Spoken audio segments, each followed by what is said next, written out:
6 মাসের মধ্যে মুখ্যমন্ত্রীকে সরিয়ে দেওয়া হবে। কে সরাবে, কেন সরাবে? আর যদি সত্যি তেমন কিছু ঘটে তাহলে পশ্চিমবঙ্গের রাজনীতিতে কি ভয়ঙ্কর ভূমিকম্প আসতে চলেছে? আজকের এই বিশ্লেষণে আমরা 3টি বিষয় একসঙ্গে খুলে ধরব। গরু সংকটের আসল কারণ, শুভেন্দুর গদি নিয়ে চলা নেপথ্য খেলা আর সেই গোপন প্ল্যান বি যেটা পুরো সমীকরণ উল্টে দিতে পারে। কলকাতার নিউ টাউন, যেটাকে আধুনিক ভারতের স্মার্ট সিটির আদর্শ বলে প্রচার করা হয়, সেখানকার একটি আবাসিক এলাকার মোড়ে রাত নামলেই 15 থেকে 20টি গরু এসে জড়ো হয়। কোনো দুধের গরু নয়, সবই পুরুষ গরু, যাদের থেকে দুধ পাওয়া যায় না। কে এদের এখানে ছেড়ে যাচ্ছে কেউ জানে না। স্থানীয়রা বলছেন রাতের অন্ধকারে কেউ গাড়িতে করে এনে ছেড়ে দিয়ে পালায়।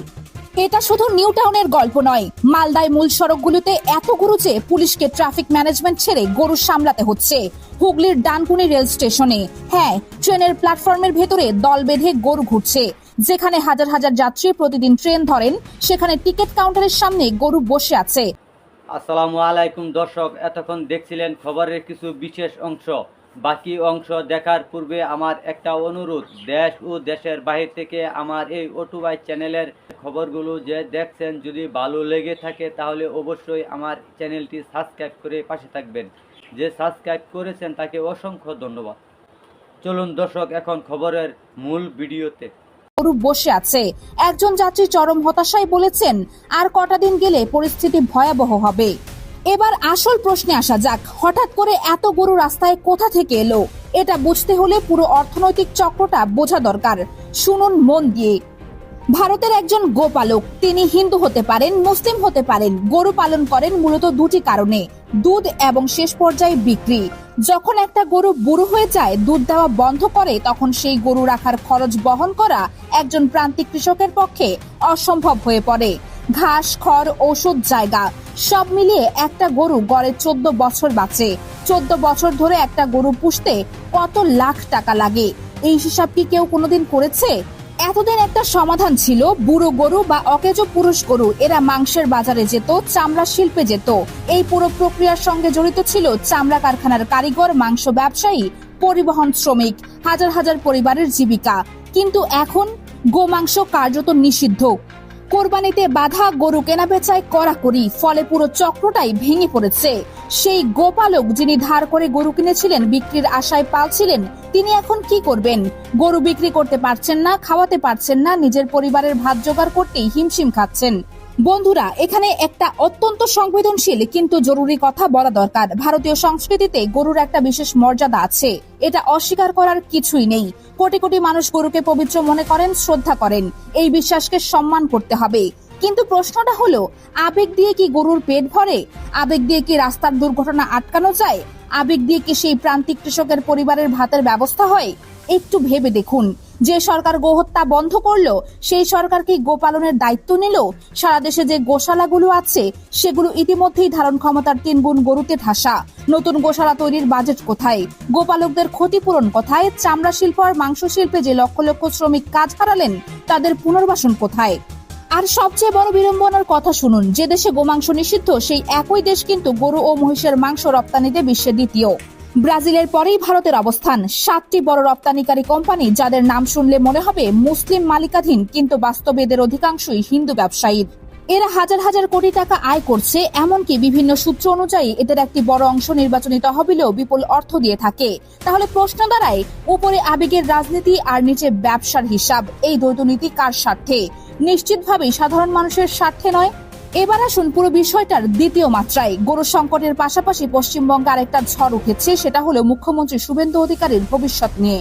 বিভিন্ন মহল থেকে একটা গুরুতর দাবি উঠছে, আরএসএস শুভেন্দু অধিকারীর কার্যকলাপে সন্তুষ্ট নয়। বুলডোজার রাজনীতি, হকার উচ্ছেদ, নোটিশ ছাড়া ভাঙচুর, এসব নিয়ে সংগঠনের ভেতরে অসন্তোষ তৈরি হয়েছে। এমনকি কেউ কেউ দাবি করছেন 6 মাসের মধ্যেই শুভেন্দুকে মুখ্যমন্ত্রিত্ব থেকে সরানোর একটা নথি বা রোডম্যাপ তৈরি হয়েছে। কেন? কারণ ভারতীয় রাজনীতিতে এমন গুঞ্জন কখনো এমনি এমনি ওঠে না। এর পেছনে সবসময় একটা উদ্দেশ্য থাকে, হয় চাপ তৈরি করা, নয় সত্যিকারের পরিকল্পনার ভূমিকা তৈরি করা। এবার একটু ইতিহাসের দিকে তাকানো যাক, কারণ ভবিষ্যৎ বুঝতে হলে অতীত পড়তে হয়। আসামের কথা ধরুন। 2016 সালে বিজেপি প্রথমবার আসামে ক্ষমতায় এসে সর্বানন্দ সোনোয়ালকে মুখ্যমন্ত্রী করেছিলেন। তিনি পুরো 5 বছর শাসন করলেন, কিন্তু দ্বিতীয়বার ক্ষমতায় ফিরেও তাকে আর মুখ্যমন্ত্রী রাখা হলো না। তার জায়গায় আনা হলো হিমন্ত বিশ্ব শর্মাকে। সোনোয়ালকে পাঠানো হলো কেন্দ্রে, দেওয়া হলো মন্ত্রিত্ব, এক প্রকার সম্মানজনক নির্বাসন। ত্রিপুরায়ও প্রায় একই চিত্র। বিপ্লব কুমার দেব বিজেপির হাত ধরে ত্রিপুরায় প্রথম অবামপন্থী মুখ্যমন্ত্রী, কিন্তু তাকেও একসময় সরিয়ে দেওয়া হলো। রাজ্যসভার সাংসদ বানিয়ে দিল্লি পাঠানো হলো, তার জায়গায় বসালেন মানিক সাহাকে। কিন্তু শুভেন্দু অধিকারী কি এত সহজে ছেড়ে দেবেন? এখানেই গল্পটা সবচেয়ে ইন্টারেস্টিং হয়ে ওঠে। শুভেন্দু অধিকারী একজন অত্যন্ত পাকা এবং অভিজ্ঞ রাজনীতিবিদ। তিনি পশ্চিমবঙ্গের দুটো বড় রাজনৈতিক পরিবর্তনের প্রত্যক্ষ সাক্ষী এবং কারিগর। প্রথমে সিপিএম থেকে তৃণমূলের আগমন, তারপর তৃণমূল থেকে বিজেপির উত্থান। তিনি দাবি করতে পারেন পশ্চিমবঙ্গে তাকে বাদ দিয়ে পরিবর্তন হয় না। আর এই জায়গাতেই তার কাছে একটা গোপন অস্ত্র আছে, যেটাকে আমরা প্ল্যান বি বলতে পারি। সংখ্যাটা একটু হিসাব করুন। বিজেপির 208টি আসনের মধ্যে শুভেন্দুর ঘনিষ্ঠ বৃত্তের বিধায়ক, যাদের তিনি নিজের টিকিট পাইয়ে দিয়েছেন, যারা তার আনুগত্যে চলেন, তাদের সংখ্যা 70-এর কাছাকাছি। অন্যদিকে তৃণমূল কংগ্রেসের 80 জন বিধায়কের মধ্যে 65 জন ইতিমধ্যে বিদ্রোহী হয়ে অভিষেকপন্থী গোষ্ঠী থেকে সরে এসেছেন। এখন 2 আর 2 যোগ করুন। শুভেন্দুর 70+ বিধায়ক প্লাস বিদ্রোহী তৃণমূলের 65 বিধায়ক, 135-এর কাছাকাছি বিধায়ক। এই সংখ্যাটা কিন্তু মোটেও ছোট না। 294 আসনের বিধানসভায় 135 জন মানে সরকার গঠনের জন্য প্রয়োজনীয় সংখ্যাগরিষ্ঠতার অত্যন্ত কাছে। অর্থাৎ শুভেন্দু অধিকারী চাইলে যে কোনো মুহূর্তে বিজেপির কেন্দ্রীয় নেতৃত্বকে একটা স্পষ্ট বার্তা দিতে পারেন, আমাকে সরানোর চেষ্টা করলে আমি নিজেই আলাদা শক্তি হিসেবে দাঁড়াতে পারি। এটা কি সত্যিই ঘটবে? হয়তো না, কিন্তু এই সম্ভাবনাটাই শুভেন্দুর সবচেয়ে বড় রাজনৈতিক বিমা। কারণ বিজেপির কেন্দ্রীয় নেতৃত্ব এই হিসাবটা জানে, আর তাই শুভেন্দুকে সরানোটা এত সহজ নয়। এদিকে পুরো পরিস্থিতিকে আরো জটিল করে তুলেছেন বিজেপিরই আরেক নেতা দিলীপ ঘোষ। তার সাম্প্রতিক কিছু মন্তব্য পশ্চিমবঙ্গের রাজনৈতিক পরিমণ্ডলে বেশ আলোড়ন তুলেছে। একদিকে তিনি রাস্তায় নামাজ পড়া নিয়ে এমন কিছু কথা বলেছেন যেটা সাম্প্রদায়িক উত্তেজনা তৈরি করেছে। অন্যদিকে বিরোধী পক্ষ থেকে পাল্টা যুক্তি দেওয়া হয়েছে যে কলকাতার হাইকোর্ট থেকে ফোর্ট উইলিয়াম পর্যন্ত বিশাল এলাকা, ওয়াকফ সম্পত্তি, 255 বিঘা জমি এবং যোগ ব্যায়ামের নামে রাস্তা দখল করাটাও তো একই জিনিস। এই বিতর্কের মধ্যে একটা গভীর সত্য লুকিয়ে আছে, বিজেপির অভ্যন্তরীণ ক্ষমতার লড়াই। দিলীপ ঘোষ, শুভেন্দু অধিকারী, আরএসএস, এই 3 শক্তি কেন্দ্রের মধ্যে যে টানাপোড়েন চলছে, গরু ইস্যু এবং সাম্প্রদায়িক বিবৃতিগুলো তারই বহিঃপ্রকাশ। যদি এটা সত্যি হয় তাহলে প্রশ্ন ওঠে, ভারতের অভ্যন্তরীণ নিরাপত্তা ব্যবস্থার চেইন অফ কমান্ড কি ভেঙে পড়ছে? সামরিক বাহিনী এবং পুলিশ, এই 2 প্রতিষ্ঠানের মধ্যে যদি সংঘাত তৈরি হয়, তাহলে সাধারণ মানুষ নিরাপত্তার জন্য কার কাছে যাবে? গোহত্যা নিষিদ্ধ করলেন কিন্তু বিকল্প দিলেন না, হকার উচ্ছেদ করলেন কিন্তু পুনর্বাসন করলেন না, আইন শৃঙ্খলা রক্ষার কথা বলছেন কিন্তু থানার ভেতরেই পুলিশ নিরাপদ নয়। এটা হিন্দু মুসলিম ইস্যু নয়, এটা ধনী গরিবের ইস্যু, এটা ক্ষমতার জনগণের মধ্যে ক্রমবর্ধমান দূরত্বের ইস্যু। আর এই দূরত্ব যত বাড়বে ততই রাস্তায় গরু বাড়বে, থানায় মারামারি বাড়বে, আর রাজনৈতিক অস্থিরতা বাড়বে। ভালোবাসা মানে শুধু মুখে দাবি করা নয়, ভালোবাসা মানে দায়িত্ব নেওয়া। গরুকে রাস্তায় ছেড়ে দিয়ে অনাহারে রেখে দুর্ঘটনায় আহত হতে দেওয়া, এটা কোন ধরনের সম্মান?